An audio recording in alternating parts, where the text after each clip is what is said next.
Hi guys, welcome to the inaugural edition of the Purple Hearts Pod. I'm your host, Laura Mack.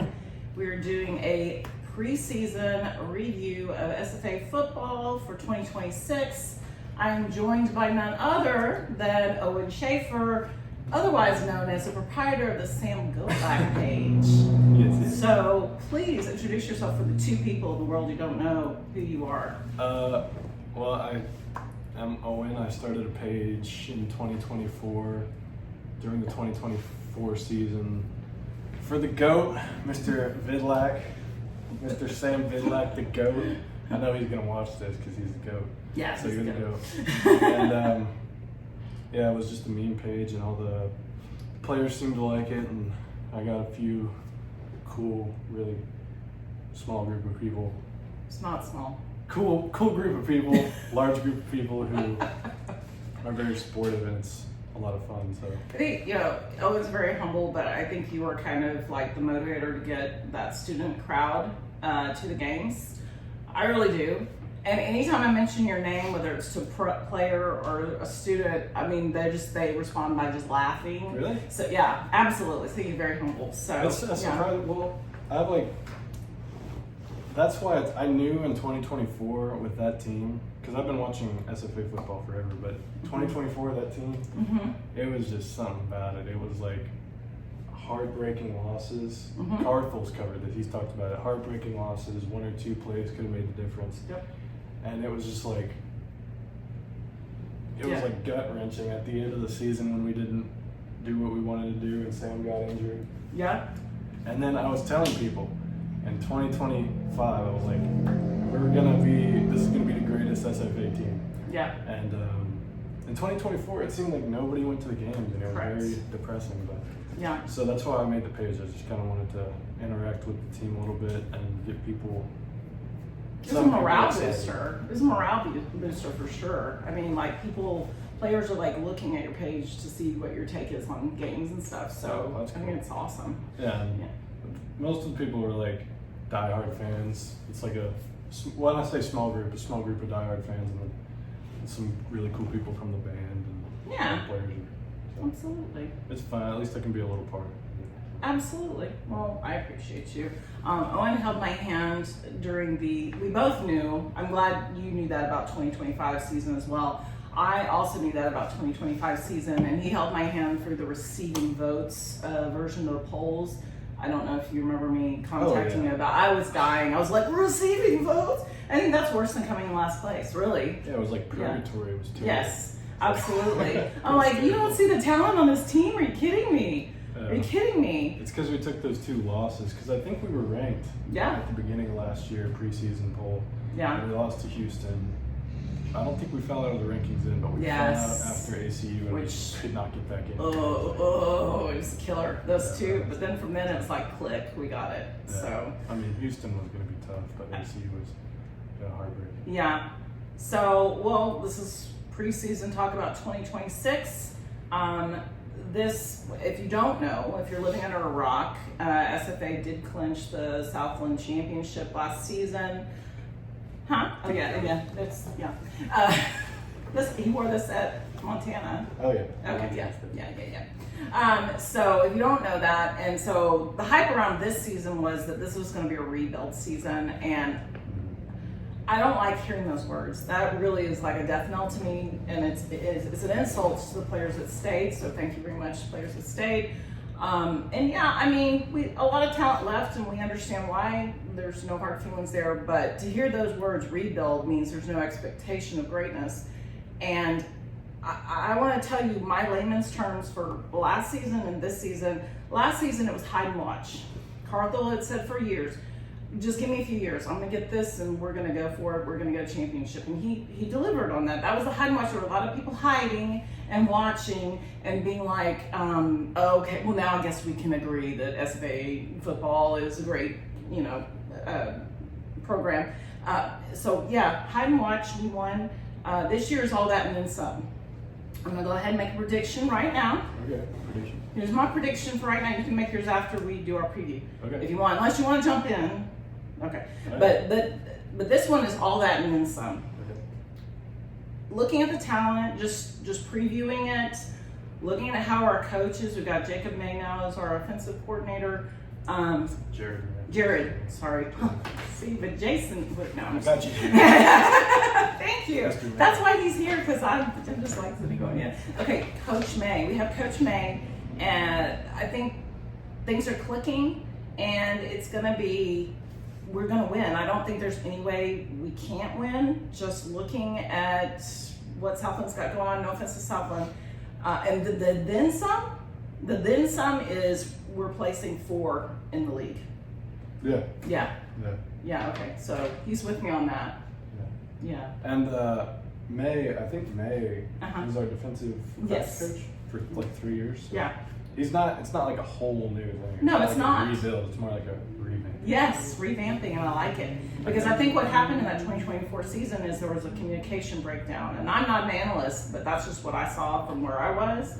There seemed to be, that was one of the cases. So we got that clicking, and now this is good too. So he's offense coordinator or defensive coordinator? Let's get that straight now. May is the defensive. Well, shit. Wait. No, we are not paid. Okay, this is not a paid position. Yeah, I'm hiding the Pepsi logo. Yeah. But shout out Mrs. Carkle. Oh yeah. No, Jared May. I think he was. Or it might have been Kate. Okay. Sorry, guys. We may just edit that part out. Anyway, Kate is here, and yes. Okay, we're good. Okay, so let's talk about why I think that and why you think that. Okay, preseason polls are out. I've only seen 2. Have you seen any others released? Is it Southland or for the top 25? Both. Yeah, I've seen one for the top 25 and one for the Southland. Okay, so Southland has us at number 1. Mm-hmm. Okay, that could very easily be 5 because it's a rebuild year, right? Everyone's saying it's a rebuild year, right? Yeah. Even though we're reigning champs, they could. Yeah, we have a lot of things to go for. So. Oh, I know, and that's what I'm getting to. Oh. I'm just saying. Structure. So we're number 1. Is it CeeLa now or is it CeeLu? Because I've heard it both ways. I think it's CeeLu. CeeLu. Southeastern Louisiana is number 2. Number 3, Lamar. And then I was really surprised that UTRGV wasn't higher. I'm really shocked about that, but okay. And then for the FCS analysis poll, we're number 13. Mm-hmm. Normally I'd be very mad about that, but I think 13 is a conservative number. I'm going to put us at 10, but I'm not mad about 13 because 13 people are going to underestimate us. I'm fine with that. There's a huge gap between us and CeeLa, though. They're either 17 or 19 in that poll. Mm-hmm. And so I'm fine with 13. I don't know how you feel about that. Yeah, I think it's fair because we lost our entire defense. We lost our coordinators. We lost a lot of our position coaches. The GOAT, Gavin Rutherford is going to be amazing, but different starters in the QB position. Our wide receivers mostly stuck around. Yeah. But offensive line's completely new, so I think 13 is fair. Yeah, I think it is. I think it's fair. I think it's fair. I'm not mad with 13. I'm That's surprised. fine. I was pleasantly, I won't say surprised because we're definitely that caliber, but yes, I was pleasantly surprised that everybody else saw it that way. Yes, exactly. Oh, and by the way, the people who did say receiving votes last year, I want to shout out them because they knew their ball. It wasn't a pity. It wasn't a pity vote. It was like, well, everybody else is saying, yeah, exactly. Yeah, because we were underrated through the polls through every week, and then we got into the polls the last 2 weeks. Yes. And then Selection Sunday came around, and we were number 7, and we were like, okay, there we go. The committee knew it. There we go. They finally figured it out. So very strong in the polls so far. Liking that. Like I said, in the rebuild year, but we could have been ranked lower, but because of our recruiting class, and also because of the strength of our returners too. Right. Shout out. You said O-line's gone. We got 3 to stay. We got Eric Gray. We got Eric Gray, Mr. Crowder, and Mr. Alegria. Yes, thank you 3. You are gods in my eyes. I appreciate you. Yes. Another goat, Eric Gray. Yes. He's so cool. He is so cool. I guess before we get too much, I'm going to do preseason watch list awards, like watch list people, and then we can do I'm sorry, we have to have the man who talks about Goatlak talk about QBs. So we're gonna get to that. Preseason watch list is pretty strong. I mean, I mean very strong. Of course, a watch list, Bugs Mortimer, the Walter Payton Award. I'm gonna save our Buck Buchanan watch list guy for a few seconds. I'm also going to talk about him in a moment. He's also on this other list too. All-American watch list, Bugs, Eric, Malachi has mentioned. Now I'm going to talk about Eli Ennis. Do you know anything about him yet? I do. I do. Hey, I forgive you, Mr. Ennis.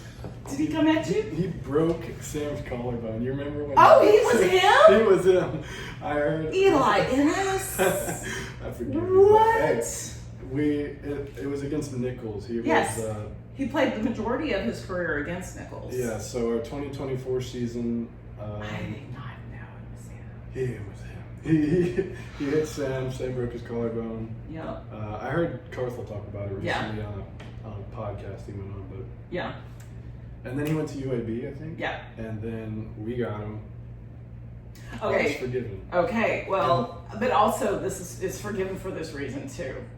There are two reasons I'm going to forgive him for that. One is that did allow Gavin Rutherford to jump in and get some seasoning on him, which we saw that he could deliver. Good experience. He beat ACU. Yes, exactly. So hats off to you. The other thing is I started doing a little research on Eli because I was like, well, this watch list. This man has not even set his cleat on our field yet, and he's already got a nod for the Buck Buchanan. And he was a Buck Buchanan finalist when he was at Nichols, too. I mean, his accolades is like a scroll. You pull them out, and you're like, oh, okay. He's got nods before. But guess how many solo tackles he has under his belt? Career-wise? Yes. And he's played 3 years? 2 years? This is his senior year. Oh. Yeah. Probably a couple hundred. Well, see, everyone guessed it. When I asked him, like, guess how many he has? It's 104, 109. My original notes got thrown away in the trash, so I don't know, but it's very sturdy. It's a sturdy number of 104, 109. And forced fumbles and sacks and all that. So I decided that if our D line gets tired at all, that we're just going to put Eli out there solo and then put Malachi next to him. And then Eli can sack him. Malachi gets the ball and goes for that Malachi mile where he runs it in and gets a touchdown. So that's my defensive coordination for this year. Sack the quarterback. Yeah, sack the quarterback. That's all I care about. Also, I do want to make a disclaimer. Yeah. I'm not very knowledgeable on football and like schemes and plays. No, me neither. Mm-hmm. So when I say a couple hundred forced fumbles, I have no reference point. Or a couple hundred tackles. solo tackles, Yes, I have no reference point. Oh, that's fine. That's fine. So, I think it's impressive myself, just looking at everybody else's numbers. I think also probably Eli is impressed with that. Yeah, I know he's like the premier. He's like the premier guy we got this in the transfer time because we had. Well, you might get into this, but we had the number 4 transfer portal in the nation in FCS. So. Oh, I did not. I'd say I did not have that in my notes. So yeah. Eli Ennis was the major move, I think. That we considered him to be. So. Okay. Yeah, we'll have to forgive him for that.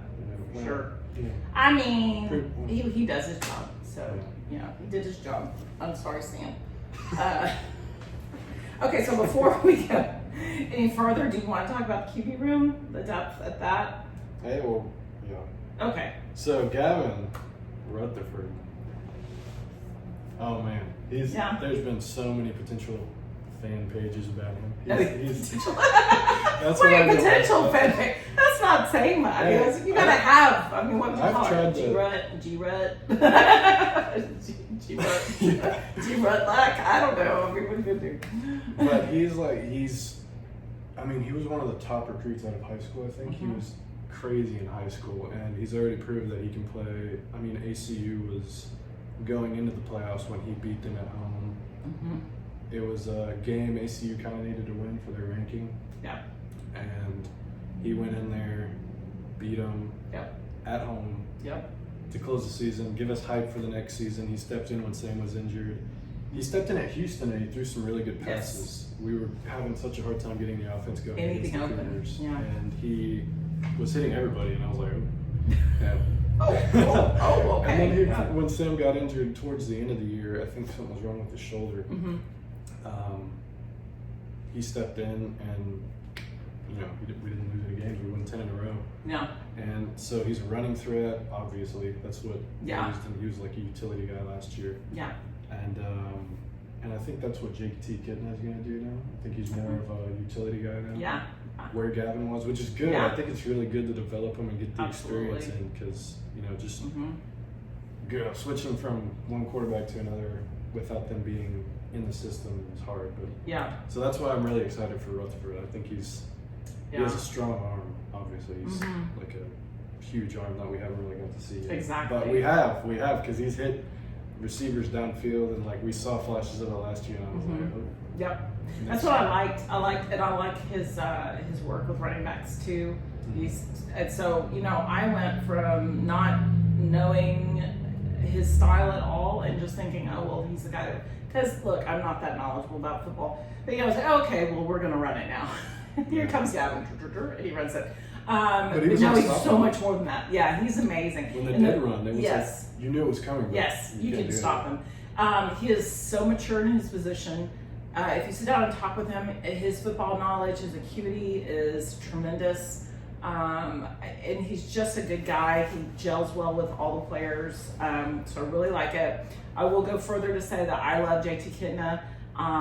I've heard from fans that that have, emailed me or whatever. Jacob Janisic, that we got him also. People love the way Bill Janisic and Kitna scramble. Very quick thinking on their feet. Bryson Broadway. And then we also got, and I am so sorry because my notes are gone, but is it Rod? It's a guy that just came on. I apologize. I will do a video on you later. But we did get another guy for QB. So our QB room, the depth is there for sure. Hey, Bryson Broadway. Bryson Broadway. By far has the coolest name. Yes, he does. No offense to Kitna's cool. Kitna's a great name. Rutherford's cool. Yeah. Bryson Broadway. Yes. I have a thing about QB names. Like, if you hear a football player and they have a certain name, I'm like, oh, you're obviously QB. That's what makes Drew Brees better than Tom Brady. Exactly. Brady. Tom Brady. Well, I don't think anyway. But no, Gavin Rutherford, he explains the playbook so much. Yes. And paired with Kitna. Yes. If Kitna's going to come in and fill the position that Gavin won't be in this year, it's our playbook expands. Yes. We have an arm. Kitna has a beautiful arm too. Yeah. He really does. I've seen it. He's got a good look. And they learn from the GOAT. The GOAT. But I don't think we're losing much at quarterback. It's tough to follow such a good season. Yeah. But with Gavin, I mean, he's already proved he can play. Under pressure, Grace under pressure. Like I said, the maturity level is there too. I'm really, really very happy that he's here. I mean, I feel like that just makes the whole team that much better. Okay, do you have anything else about because we're going to go into sleeper players unless you want to talk about anybody else. The recruiting team, the spring recruiting was like 2 pages, and that wasn't even their accolades. So I'm not even going to get into the strength of our recruits unless you want to just talk about a few of them. There's one I'm excited for. Yeah. Running back. Speedy Jones. Speedy Jones. Yes. Have you seen his stats? Uh-uh. For Highlands, West Texas Highlands, I think. He had 10 yards per carry, I think. He had bulldozing people. 1,700 yards. 1,700 yards. 1,700, if I'm not mistaken. And I think he had 15 rushing touchdowns. He was insane. I'm like, coming from a D2 school. Yeah. It's crazy. Yeah. So like, even if let's say that D1 is going to divide that by 2, that's still amazing. Yeah. Thank you, Speedy, for coming. So I'm very excited. Let's see. Also, safety, Jamel Acosta-Lewis. He's pretty phenomenal too. He's coming from D2, West Texas A&M. Pretty excited to see what he does. Spencer Hensley, tight end from West Texas A&M as well. So I don't know your stats, but I'm just Micah Johnson from our rival. Yeah, we don't talk about that. I'm excited for Micah Johnson. I think with the defense, I'm excited to have Southland experience. Yes, coming in that is a for thing. defensive Yeah. position because he plays linebacker. Yes. Yeah, so I think so. Micah Johnson is excited for it. Mhm. And also, we got a running back from Texas. Yes, that guy. Yeah, Yes, that guy. Ricky Stewart. And he's from Chapel Hill originally. Yeah. So I'm excited to see what he can do. They have him as a redshirt freshman though. Oh. As far as what I looked at on the stats, but I'm like, he looks like a grown man. I mean, I don't know. But Ricky, we're excited to have you here. Also, one person I want to give a shout out to, I don't know if he'll see a lot of play, but Michael Lockett is a Nacogdoches native. Yes. He's a dual athlete. I think we're lucky we got him. Yeah, I think we're very lucky we got him because who was he committed to? A&M. He was committed to a large school. I think it was A&M. Yeah, it was. They would not let him do track as well, so he decommitted. And Hansen said, "Come here. We will let you. We'll work it out." So he's wide receiver here as well as track. I didn't know that. I thought he was one of the top prospects in the country. I think he was like top 5. And we got him, and I didn't know why. But that makes sense. Yeah. He said, "No, we're gonna do it with Travis. What's his face? That's bad. Yeah. Travis. You know who I'm talking about. Travis. Travis, who does cornerback and wide receiver in NFL. You don't know who I'm talking about. No. Oh God, that's a bad NFL. Ball. I blew that one. No ball. You know Travis. You know No, Travis. just kidding. It's not a team that you watch. It's not the Bengals, so we're good.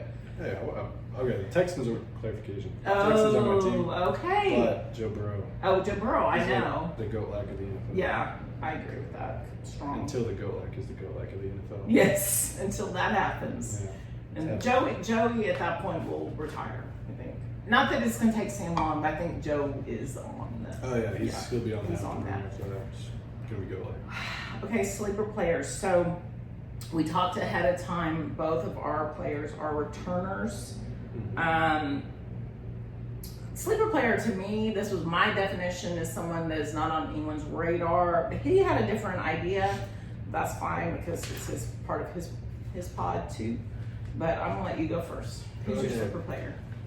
My sleeper player, he's not a sleeper player. He's on the awards watch list. Yes. He's not a sleeper player. Nobody's sleeping on him, but it's Bugs Mortimer. Just last year, I feel like, with Kyle on and all those guys, he didn't get as much play time at wide receiver, but he was a phenomenal returner. He had, how many return touchdowns did he have? 2 or 3? Yeah. And he was just dominant. And I was really excited to see him at receiver last year, and he didn't get as many reps, but that's the only reason he is my sleeper player. Not because anybody's sleeping on him, but I feel like he can't be underrated enough going into this season because people don't always know ball, but you gotta know ball. You gotta know ball. Bugs is gonna be like. Yeah, he's blowing it up for sure. And I totally agree with you on that. We have so much talent at wide receiver that a lot of our guys did get slept on, and that's why my sleeper player was also a wide receiver. And I'm going to give him a little moniker. It's Derek, Mr. Businessman Bowler. Derek, you can hone your talent. You can go to the weight room. You can work out. You can read books, whatever. Those are all attributes that you can soak up, right? But Derek, I call him Mr. Businessman because I feel like he probably would show up in a suit to all games, He has something, and he came here with it, the mindset of a pro player at this level now. He's always had it. He makes sacrifices. He surrounds himself with the good people. He does everything he can for his rehab, it's more, he is ready now, I would say. He just got agented up. He's got Chuck D's agent. So the fact that I thought that about Derek ahead of time, and then he gets agented up, and they see what I see, that made me feel, okay, I can make him my sleeper player. I think this year you're going to see Derek get the reps that he needs to show you what I know that he is ready for the next level. And I think you told me about Derek Bowler last year. I did not know ball. I did not know that much about him. Yes. And you were telling me that he was like watch him. He's one of your favorite players. Yeah, you were just telling me to watch him. last year was his first year playing. Yeah, yeah. Was he freshman? No, I think he was a sophomore. He came in from Indiana. Oh wow. Oh yeah. Yes. Yeah. Yes. Wow. Yeah. Yeah. He's a stud. He's a stud. And early on he was talking about the sacrifices he made, and he just, if you meet him, you're like, well, why are you still playing college? Yeah, no, he stepped up. Like he had that iconic touchdown versus ECU. I think the first touchdown of the game or second. He's a poster boy too. They use him on media all the time just because he's always like, yeah, he's intense. What else can we say? Oh, we didn't go over the schedule though. Okay, so that's important because you didn't get to trash talk yet. I have a few that I have an idea. You might want to pull it up. I do have 3 games I have feelings about. I think I checked something. What?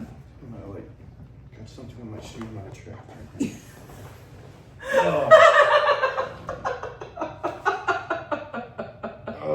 Oh. What did you step in? I don't know what that is. God. Sorry, I gotta. Yeah, let me get a trash can. Hold on.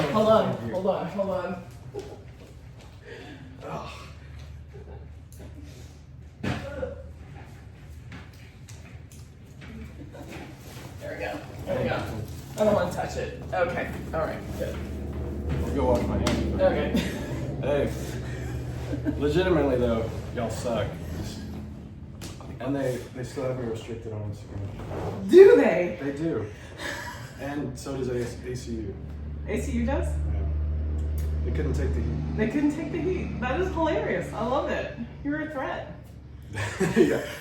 It's not like a big deal. They didn't block me. I wish they'd blocked me, but they didn't block me. But I know that they saw what I posted about them. Yeah. They went to my profile and they restricted me. And that is just, I can sleep well at night. That's the good life, experience. If I ever have a hard time, I remember. Yes. They suck. Go down to D2. You're not. No. Oh, wow. Fight. You're going to get us beat up. They're going to show up and they're going to Who? Nobody gets their kids. They have nobody.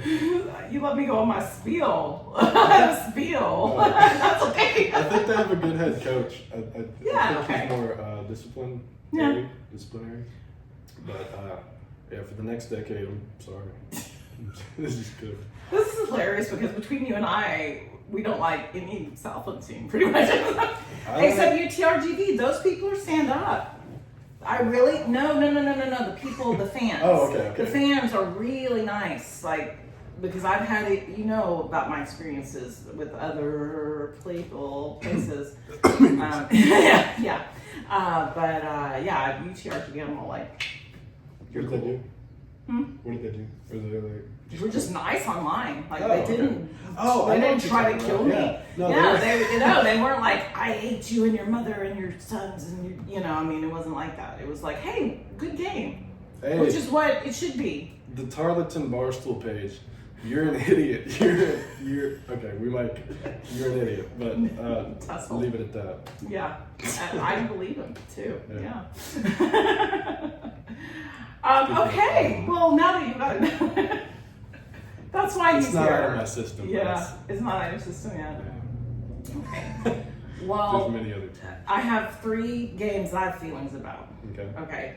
I'm not going to say the first one first. I'm going to jump around. I'm excited for the Selah? Is it Selah? Selah. Whatever. Southeastern Louisiana. I'm excited for that. They're number 2 in the Southland, so they've got something to prove. I want to see some good football this year. I want to see some clean, good reffing, and I just want to see some good games. I already know we're on top, so I do want to see us challenged, and I do want to see us rise to challenge. I don't want blowouts, I really don't. So I'm excited about that, and that is Parents Weekend. Oh, really? Yeah. Parents Weekend is that one. Big crowd. Northeastern is, which I don't have feelings about. Northeastern is homecoming. Yeah, they were pretty good, I think. Really? In D2, they were near the top, so they might. Okay. I don't think we'll beat them 90, whatever it was, 90. Yeah. 99-0. 97-0. Yeah. I don't think we'll beat them that bad, but Good. I mean, thanks Maybe for coming. 99-20. You know, Yeah. that'll work. Yeah. Pause for maybe that's them on the way to pick up South Northeastern. And then I have feelings about number one is our opening game against McNeese. Let me clear my throat. I'm not allowed to cuss. I don't know. It's up to you. I mean, yeah, no, sure. no. I don't care. No. Yeah, not even really worth it. In like, do you remember Tommy Muhammad? Yeah. All you have to do is just spit on the ground. That's what he did, and that's what I would say you would do in this situation. Okay, I hate McNeese too. Y'all aren't Cajuns, by the way. Lake Charles is not Cajun. No. So when you say Gawks McNeese or whatever you say, Joe Gawks. McNeese, just chill out. And also, I love their stadium. I love their logo. I've always had a soft spot for McNeese. But the people, they'll suck. I would say the people like Charles are really good, but the Yeah. people of Yeah. McNeese, whatever they huff before they go to the game, Yeah. not good. Student Brain body. dead. Student Student body is horrible. So I was gonna be professional. But anyway, the reason I have feelings about this game is because I have to travel down there. Y'all are making me leave my house to go to this place, and I have had really bad experiences there. But I'm going. The only reason I have feelings about it, though, it's not really about the hate because that exists, but it is because it's the opening game. I'm excited, but that's a rough home game I'm team. scared. You're scared? I'm You scared. scared? No, I'm not scared. We got it, but we do historically have trouble on the road there. Exactly. Yeah, and historically there with those people. But just be like Tommy Muhammad and just spit on the ground in front of them. That's. I'm going on August 29th. Mm-hmm. I'm going to Lake Charles to a casino, and I heard there was a football game, so I guess I'm going to go to that. Oh, good. I'm going for the casino. I would not go for a McNeese game. But, I'm not going for a Big East game. No. We're going to I'm going for an SFA football That game. game was so sad. 2024. Yes. Very depressing. Because we had it, Mhm. and we didn't have it. But we got it this year. I'm not going to say why that game was bad for me, but if you want to know, pull me aside and I will tell you. And the assistant AD then is the one who dealt with that situation. She did not do great. She's now the head AD. Who's the AD? Oh, athletic director. Yeah. I can think. So I have feelings about that too, but I think it's gonna be a great game because any jitters, it's all gonna be checked out. I do believe they're number 5 in the conference, which to me also, just like getting receiving votes, 5 is kind of the death knell. At least the last place is all talked about a lot, but 5 is so lukewarm. You know, I'm just not. Purgatory. Yeah, that's what it is. 5 is that. So, and I think that covers my 3 games. I'm really. Oh, the last one is Lamar. Yeah. I'm gonna say, number 2 is Southeastern Louisiana, but sneaky Lamar, you gotta watch out. I really feel like they're trying to make a name for themselves this year. I think they're gonna try to come back hard, and I think that's the game to watch out for. Yep. Yeah. We're playing them in Beaumont. Mm-hmm. Yeah. I got my tickets today. Hey, we beat them in Beaumont Yeah. last year. Yeah, we did. In the big game. We did, but I think some things have switched. I have a feeling. Yeah. That's my feeling. Yeah. Just so you know that first. What's Kate your, or Jacob or Jason. Your record prediction? Huh? What's your record prediction? I don't do that. I don't do that. Stats. No, I don't Your stat. prediction? I'm a passionate fan. I don't ever touch stats. Okay. So I don't do fantasy football. Okay. I mean, you're like, oh, do you have one? You can say it. Me? Yeah. Oh. Well. I think we'll lose 12-0. 2 games. No. No? I don't think so. Really? No. Really? Unbiased, we might lose 1 maybe. Okay. I said I was trying to do that 13 thing. Between Lamar and ACU, those are 2 tough away games. Yes. We had trouble at ACU last year. Yes. But we have some games before ACU. Last year was kind of a struggle because we started off with the loss. Yep. This year we're starting off with McNeese. They're like alright, I guess. And then who do we play after that? We play That's the Sela. Sela. We have them at home. Yep. Parents weekend. Must win. Yeah, must We're gonna win. It is a must win. We don't fall out of the rankings if we lose, but must Yeah, win. no, we do must win because they're number 2. And I'm sorry. Yeah, and Yeah. then So just assuming we win the must win, because of course we will. Yeah. Then we go into Colorado. Is it the Colorado team? Whatever it is. We don't have Lamar. What was I saying? Oh, is that East Texas A&M Prairie Oh. or East Prairie View East? Whatever. Not Prairie East View Texas A&M. A&M is Commerce. Sorry, Yeah. I think it's Prairie View A&M. Yeah, that'll be a tough game too. Yeah. That's one. They're at the top of their conference. They're Oh, okay. number one in the SWAC. Okay. SWAC. They're split into 2 divisions, so I think there's one team that got 1 more point than them. It's like 130 to 129. Okay. They're 2 divisions and they play in a championship. It's actually a pretty cool setup. But Yeah. Prairie View A&M is ranked number 1 in their, I think it's their West Division or East Division, one of the divisions. So that'll be a tough game. Yeah, and that's an away game, so. Yeah, and that will be. Hard. I feel like all of our hardest games are away, Mhm. except for Sea-Loo. Yes. Yeah, so what in the whack are we doing with our schedule? I was not pleased at all with that schedule. That's nasty. Yeah. That's nasty. I've ridden in that bus and going up there, you're fine, you're full of adrenaline. Going back, I cannot imagine being a D-line and having my knees pressed to my forehead in those small little seats. It's not okay. It's not okay. But yeah, all of our toughest games are away. We got Lamar, Prairie View. Which Prairie View, it's not a conference game. It's not like it's a must-win in the top 25 rankings, just for like solidifying. I think it ourselves. helps our seeding too when we do win. To go on. Yeah. Yeah, it'll help our seeding if we beat them. But I completely forgot what I was saying about Lamar. I think the point is like we got experience. We're gonna go to Beaumont. I'm going to that game. I'm going to that game. I'm unfortunately also going to Abilene Christian. Me too. I really. I think. Well, I blew my tire out last time, so I'm just hoping. And plus, it was a loss. That was a tough way to start the season. That was a tough loss, but yeah.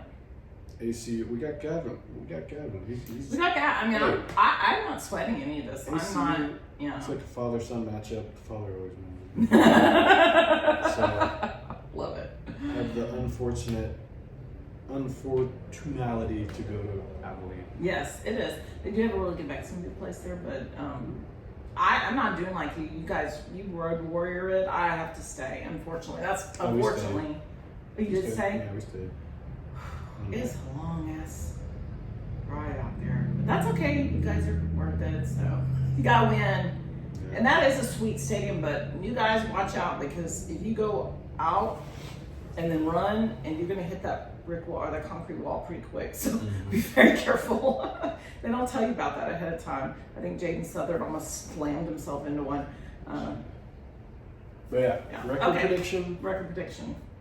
Being unbiased, 11-1, but there's a very real chance we go 12-0 if. I love it. I think, obviously. Yeah. 12-0 if. If we live up to the hype. Yeah, if we live to our hype. Yeah. Southland polls, it's like the preseason polls. I know Carthel isn't thinking about him, and the team isn't thinking about him because I really like Carthel's like mindset. His whole thing is they don't set goals like winning the Southland, winning the FCS. That's the standard. That's besides the point. The goal. That's always the goal. The goal is to have a team that can be the best version of itself. And as long as they do that, it's all that in some season. Yeah, no Southland team. No Southland team. Montana State, we can talk. Yeah. We can talk. Yeah. Oh, Major Thornhill came from Montana State too. We grabbed him. We went up there and we grabbed him. He came back. The secondary goat, the Titus Vidlak, next goat. Vidlak's going to Montana State. That was kind of hurt my feelings. Titus, if you can hear me, Titus, come to SFA. But I think he has one more year of high school. His stats are insane. Yeah. He's throwing like 50 touchdown passes a year. Yeah, that's always the youngest one. So JT Kitten is also like the youngest quarterback in his family. He comes from a quarterbacking family. And so he's soaked in all of the information. Yeah, it's crazy. Okay, so we could talk all night, but I think we've done it. Basically, we're pro SFA football. We're gonna win the Southland title. We're placing people in the league. We have an amazing recruiting class that we haven't even touched that yet. I'm sorry we did not get into that much. But anyway, stay tuned because you guys are going to be amazed if you don't know anything about SFA football. Can I mention? Oh yeah, please. Charles Dickens. Oh, Chuck D. Chuck D. He's like, okay. I heard this podcast with Coach Carthel, and it was like everybody in 2024. We had everybody. So like Kylon, Vidlak. Yep. Everybody could have left. Yep. And Charles could have gone SEC. Yeah. Obviously. He plays with Mike. But Yeah. he could have gone SEC. He chose to stay. He said he wanted to be a lumberjack. Yep. And he was low, and it paid off because he got drafted. He didn't get drafted as high as he could have if he had gone SEC. Oh, are we going to get into that? Okay, so this is going to be a long ass pod. I apologize, but I have things to say about that. Yeah, we could clip it up. We could. We're clipping this. Chuck. Yeah, we can't not talk about Chuck. That was unfortunate. We'll just have this cut out and this. Chuck. Okay. So here's my major issue with SFA, and it's not my issue with SFA. It is the idea of what people think about when they think about SFA football. And they think we don't have any competition. Okay, so we have had in recent times, 2024, 2025, we've had 2 players come out of here with elite RAS scores. Okay, Sorry. so RAS combines everything. It is all the combined stuff plus some. Okay. So we've had 2. The first one was Bruce Harmon. Bruce Harmon had elite speed. He had and he got drafted. He was a free agent and got drafted for the Cowboys. Charles Chuck got an elite RAS. Okay, so if we look only at his RAS scores, we look only at his combine, and we look only at his Senior Bowl plus his interviews. If we look at only at those 4 things, we're going to put SFA aside for a second. Okay. I know we're putting that aside for the moment. If we do that and we look, he had 2 dings on his RAS score. One was his weight, which he fixed within 2 weeks. And if you're that lean and you can put on muscle mass that quickly, you want that guy on your team anyway, okay? So he fixed that within 2 weeks. The only other ding against him on that RAS score was that he came from Southland. And if you look at the if you look at the scouting reports, they were like, oh, this guy's amazing, look what he did at the combine, look what he did at the Senior Bowl, his interviews are amazing. The very bottom. So SFA, we have an issue in that we have got to now show everyone how we compete and who we are, because Chuck Dennings, if you then add back in SFA, that's what made him, right? And that's what he came from, and that's who sharpened his iron, as it were. So I think it's a bunch of crap that front offices, and that's why I say all that and then some, because this year, all those doubters in the front offices are going to be silenced. This is the year it's going to happen. Yeah, and Carthel, he has he's built a culture, and people have talked about Carthel. There have been talks. There were some hard seasons at the beginning, and there were adjustments to him coming in. But he's created a culture where people actually want to stay. Like Xavier Gibson. Yes. He could have left. Yep. He could have gone. He could have gone to an SEC school probably. And he stayed and got signed to the Jets. He's on the Giants now. Yep.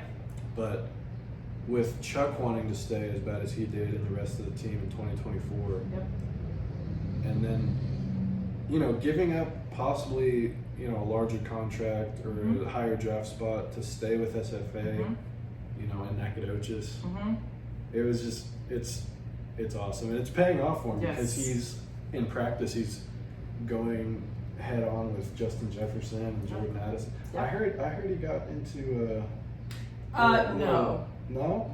He John didn't. Jennings? He didn't. Oh. No, Mr. Jennings got a little pissed off. Oh. And Chuck was like, oops, too bad. Yeah. Chuck didn't get his feelings hurt. He was like, oh, well, don't be so slow. Yeah, but just Chuck, and then, all of our players that are playing in, Quaylen Jones is playing in the CFL for Toronto. Southern. I'm not sure what he's doing, but he's he was in the Bears camp. Yes, he did. He did try out. Didn't he do Seahawks as well? I think he had several camps that he was invited to, or at least 2. And even if he doesn't get an NFL contract, he's UFL. Well, I just love that guy. And that's another story. But yeah, I love him. I love the fact that he's like a little baby angel, and then he puts his pads on and he's like, I'm gonna rip your head off, and then he does. But Chuck is, I will say this, Chuck is a one of a kind. However, we have so many phenomenal players that, I mean, it's not commonplace to have a player like Chuck. And I'm talking about how well-rounded he is as a human being. Mm-hmm. But then you see that is repeated over and over again. The people who stay are made of the same character as Chuck, I would say. Yeah, and they all come back. Chuck, he came back for Pro Day. Mm-hmm. He had already been to the Combine. Yeah. He came back for Pro Day because it would bring scouts in. And it brought a ton of scouts came into SFA, and they saw all of our players. Yes. And, so that's He's just what type of guy he is. And he also got a page for, he got Charles Demings, Charles Demings Lover. So he was making fan pages. Oh my God, and the fans, so awesome. The Viking fans love him. They love him. Yeah, they're posting him. He's becoming the center of attention because I see all these Vikings fan pages coming out and saying, he's locking down everybody. He's looking like our guy. And they also love him. Thank you, Chuck. Thank you, Chuck. You're amazing. Yeah, he's amazing. I really dig him as a human being. He's great. Definitely. I can keep going on. All right. Well, we're going to have some other stories like that towards the end of the season, too. We're going to see a lot of talent this year. So thanks for joining us. Obviously, we're not paid professionals. However, we love SFA football. Would you describe yourself as a rabid fan or a super fan? Super fan. Well, I'm rabid. I'm a rabid fan. I'm proud to be a rabid fan. Don't sit beside me at a game unless you want to hear a few things. Well, I never really. Okay, so I've been watching since I was forever because I grew up here. But you're nonchalant though. I'm not a nonchalant. I'm screaming and he's just sitting there going, "Well, this is interesting." But 25%, 75% is just love for the team. But 25% is just fuming hatred for the team. Because all these teams, they've all done us dirty at some point. Yeah. Now that we. Last year, Tarleton Barstool, you got yours. Yes, sir. But it's probably someone else running it. He came after me in my comment section about this. Anyways. Don't mess with this guy, because I'll come after you because I'm a rabbit fan. Anyway, thank you so much for joining us. Thank you. Awesome.